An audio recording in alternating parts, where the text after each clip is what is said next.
What truly makes us happy? Is it success, love, or something deeper? Today, we're exploring the fascinating answers to these questions in Jonathan Haidt's insightful book, The Happiness Hypothesis. In this video, we'll dive into the key ideas from each chapter, revealing ancient wisdom combined with modern science to help you understand what drives happiness and how you can cultivate it in your life. If you find this content uplifting, make sure to subscribe for more insights and strategies to live a happier, more fulfilling life. Imagine you're trying to steer a massive, powerful elephant down a narrow path. You're perched atop its back, the rider, holding the reins, but every so often the elephant veers off course. No matter how hard you pull, the elephant's sheer size and strength often win out. This is the story of your mind, a divided self where the rider represents your conscious, rational thoughts, while the elephant embodies your emotional and automatic impulses. Jonathan Haidt introduces this metaphor to help us understand why we sometimes feel at odds with ourselves, why despite our best intentions, we struggle with habits, procrastination, or even managing our emotions. The rider, though skilled and wise, has limited control over the elephant. The key isn't brute force, but learning to work in harmony with the elephant's powerful nature.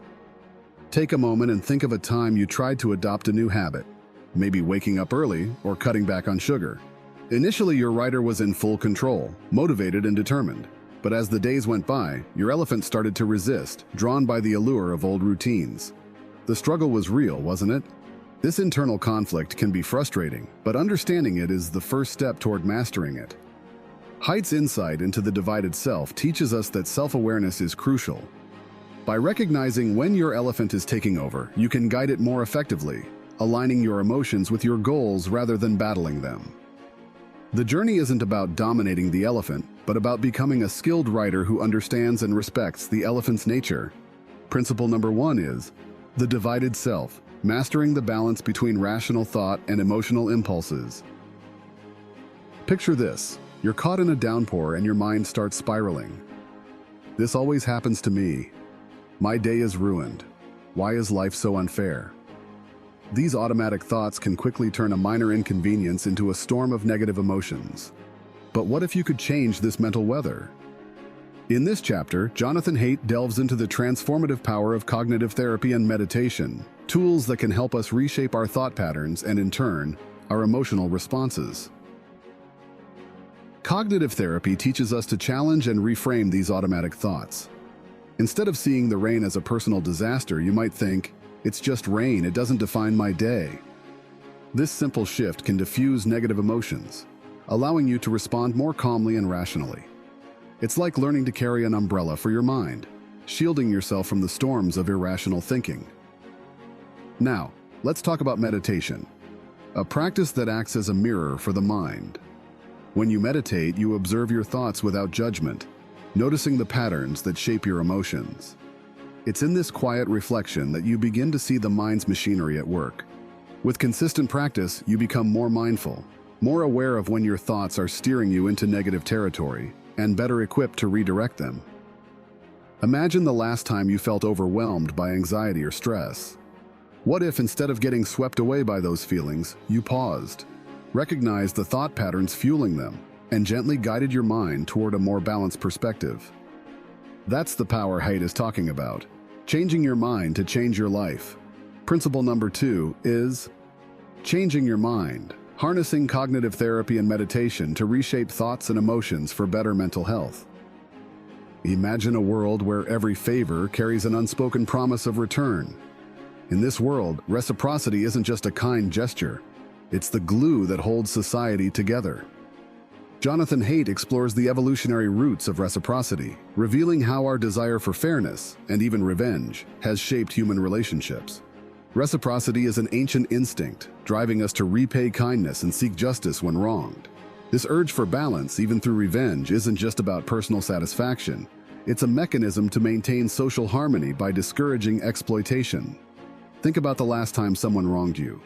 That burning desire to get even is reciprocity with a vengeance, our way of restoring balance. But Haidt shows that this isn't just about individual payback. It ensures that fairness prevails in our communities, encouraging cooperation and discouraging unfairness. Next time you feel the pull of revenge, remember it's not just about you. It's about maintaining the balance in your relationships and community. Principle number 3 is reciprocity with a vengeance. The evolutionary drive for fairness and revenge that maintains social balance. In this chapter, Jonathan Haidt examines our tendency to judge others harshly while excusing our own faults.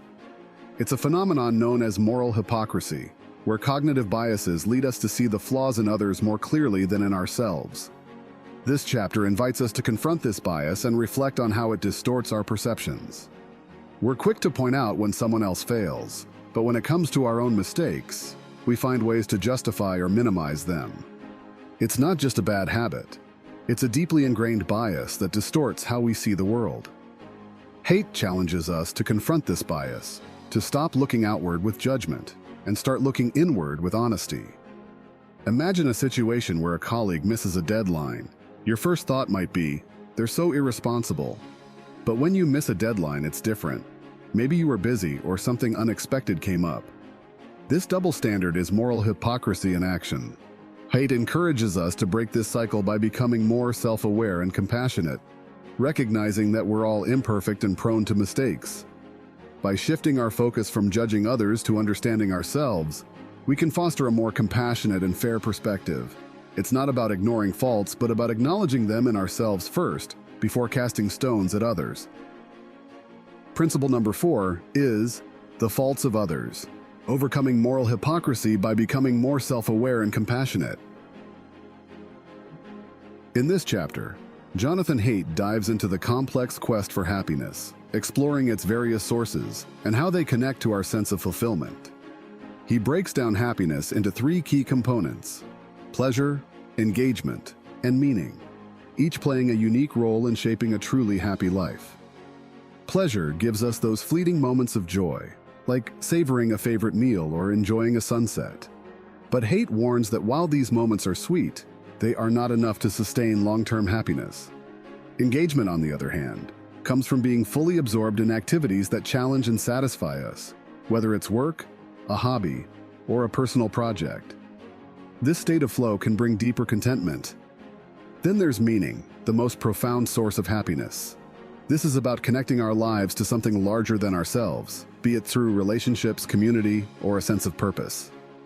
Haidt emphasizes that while pleasure and engagement are important, it's the pursuit of meaning that truly enriches our lives. Consider the common pursuit of wealth and material success. Many chase these, believing they will lead to happiness. But as Haidt points out, the joy they bring is often short-lived. True happiness comes from balancing pleasure, engagement, and meaning, rather than relying solely on material gains. Principle number 5 is the pursuit of happiness, finding lasting joy through a balance of pleasure, engagement, and meaningful purpose. In this chapter, Jonathan Haidt explores the deep psychological and biological roots of love and attachment, revealing how these connections shape our emotional landscape. Love comes in many forms: romantic love, the bonds of friendship, and the ties that hold families together. Each plays a crucial role in our lives, influencing our happiness and well-being. Romantic love often takes center stage in our minds, fueled by passion and desire. But Haidt reminds us that it's not the only kind of love that matters.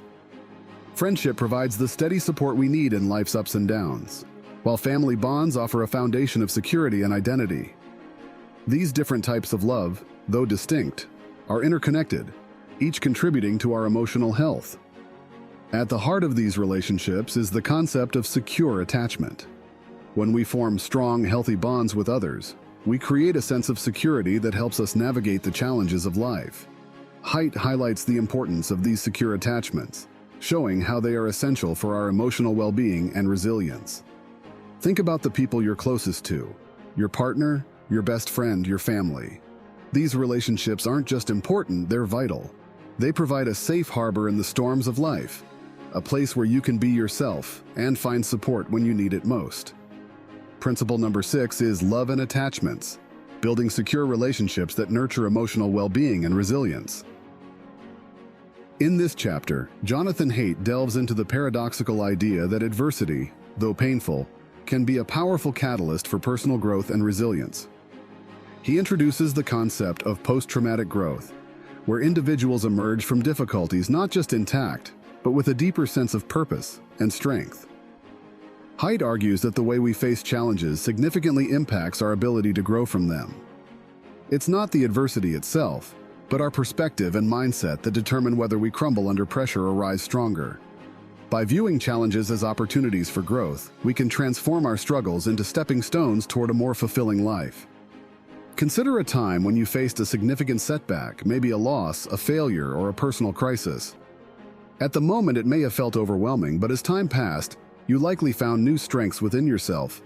This is the essence of post-traumatic growth. The idea that adversity, when met with the right mindset, can lead to profound personal development. Haidt emphasizes that while adversity is never easy, it can lead to a deeper understanding of ourselves and our purpose. It teaches us resilience, the ability to bounce back, and the wisdom to appreciate life's complexities. Principle number 7 is the uses of adversity, embracing challenges as opportunities for growth and deeper purpose through resilience and the right mindset. In this chapter, Jonathan Haidt explores the timeless connection between virtue and happiness, weaving together insights from ancient philosophy and modern psychology. He argues that true happiness isn't just about pleasure or success, but about living a life of virtue, cultivating qualities like kindness, honesty, and integrity. Haidt draws on ancient wisdom, showing how philosophers like Aristotle believed that virtue leads to a deep sense of fulfillment, a state of inner peace that comes from knowing you're living in alignment with your highest values. This isn't just theoretical. Modern psychology backs it up, revealing that people who focus on developing good habits and moral character tend to experience greater well-being. Imagine the satisfaction you feel when you act in line with your values, helping a friend in need, standing up for what's right, or simply being honest in a difficult situation. These moments, though often challenging, bring a sense of peace and fulfillment that fleeting pleasures can't match. Haidt emphasizes that it's in these virtuous actions that we find true happiness. By developing good habits and striving to live with moral character, we create a foundation for lasting happiness. It's not about being perfect, but about consistently making choices that reflect our best selves. Principle number 8 is the Felicity of Virtue, achieving true happiness through the cultivation of virtue, good habits, and moral character. In this chapter, Jonathan Haidt delves into the profound impact that the concept of divinity has on human happiness, whether one believes in a higher power or not. He explores how spirituality, awe, and a sense of the sacred can provide deep meaning and connection in our lives. Haidt suggests that experiencing moments of transcendence, those times when we feel connected to something larger than ourselves, can bring a profound sense of peace and fulfillment. These experiences don't necessarily require religious belief. They can occur in nature, through art, or in moments of deep reflection. The key is the feeling of awe and wonder that lifts us beyond our everyday concerns. Imagine standing at the edge of a vast canyon, gazing out at the seemingly endless horizon. In that moment, the worries of daily life fade away, replaced by a sense of something greater, something sacred. Haidt argues that these moments of transcendence, whether tied to religious beliefs or not, are vital for our psychological well-being. They provide us with a sense of purpose and connection, anchoring us in the larger tapestry of life. Whether you find divinity in a traditional religious setting or in the simple beauty of the natural world, the experience of transcendence can be a powerful source of happiness and meaning. Principle number 9 is divinity with or without God, finding happiness through spirituality, awe, and the experience of transcendence, whether within or outside religious contexts. In this final chapter, Jonathan Haidt makes a compelling case that happiness isn't something we find within ourselves alone, but rather in the space between us and the world around us. He argues that true happiness arises from our interactions with our environment, particularly through our relationships, community, and social connections. Haidt emphasizes that while personal goals and achievements are important, they're not enough to sustain lasting happiness on their own. It's the connections we build with others, the bonds of friendship, the support of a community, the love of family, that truly enrich our lives. These relationships provide the context in which our individual pursuits gain meaning. Consider a time when you achieved a personal goal, like a promotion at work or completing a challenging project. The accomplishment likely felt great, but the joy was amplified when you shared it with others. celebrating with friends, receiving congratulations from colleagues, or simply enjoying the moment with loved ones. This is what Haidt means when he says happiness comes from between. It's in the sharing, the connection, that happiness finds its deepest expression. Balancing our personal ambitions with our social ties is key to living a fulfilling life.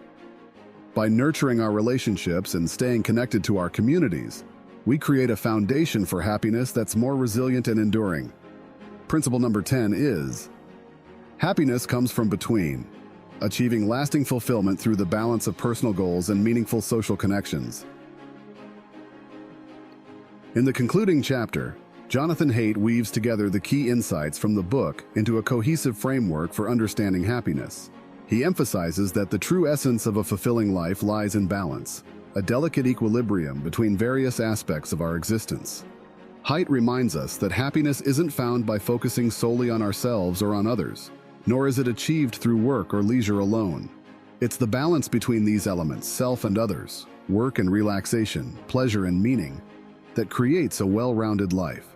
This balance allows us to navigate life's complexities with grace and resilience. Think back to the concepts explored throughout the book: the divided self, the pursuit of happiness, the role of love and attachments, and the power of adversity. Each chapter offers a piece of the puzzle, but it's in balancing these ideas that we find true fulfillment. For instance, while personal achievements are important, they gain depth when shared with others. Adversity, while challenging, can be a source of growth when approached with the right mindset. Haidt encourages us to take these lessons and apply them to our own lives. By striving for balance in everything we do, we can create a life that's not only successful, but deeply satisfying and meaningful. Principle number 11 is, on balance, achieving a well-rounded and fulfilling life by maintaining balance between self and others, work and leisure, and pleasure and meaning. In The Happiness Hypothesis, Jonathan Haidt masterfully blends ancient wisdom with modern psychology to explore the complexities of human happiness. By guiding readers through the key elements that contribute to a fulfilling life, Haidt offers a powerful framework for understanding and achieving true well-being. Thank you so much for watching. If you enjoyed this video and found it helpful, don't forget to hit that subscribe button and turn on the notification bell so you never miss an update. And if you liked what you saw, a like would mean the world to me. It helps support the channel and lets me know you want to see more content like this. Thanks again, and I'll see you in the next video. Peace.